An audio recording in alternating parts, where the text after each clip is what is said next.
Hi everybody, it's Nicole. Let's talk about healing your grief. So we discussed about grief so far, what grief is, what the purpose of these videos are. We also talked about some misinformation.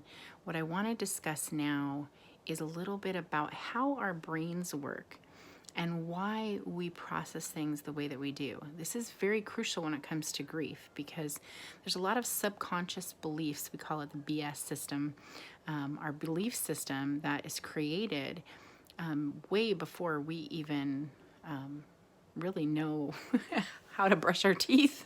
So there's 3 different ways that we process information. I'm going to try to keep this short and then we'll go to the next video. So the first way is obviously we process information in a million different ways, but basically the basics that we're talking about here. So the first way I'm going to discuss is our intellect, obviously, our mind, right? So logically making decisions, using facts. We see things, it is what it is. We're using this physical world around us to make decisions based on facts that we know and that, we observe. That's our intellect. So we also have our emotional intelligence, which is some people call this, coming from our heart. Some people even really feel it in their gut. So when we talk about emotional intelligence, this is just as real to process information for humans as it is the intellect. And it may not be as accepted, but it's just as real. The other one I want to talk to you about is the spiritual component. So you may or may not have a spiritual practice.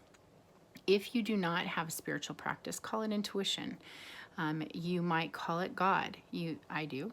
You might call it universe, source, soul, whatever it is, that spirit that speaks to you. That's what I'm talking about. And again, if you don't have a spiritual practice, maybe just intuition works really well. But something outside the physical body, the physical, place that we live in, that you're getting information from, that you can tap into and you can, and really, just feel to help you process whatever information's coming in, okay? Next video, we're gonna talk about what this all means and how this really affects us in grief.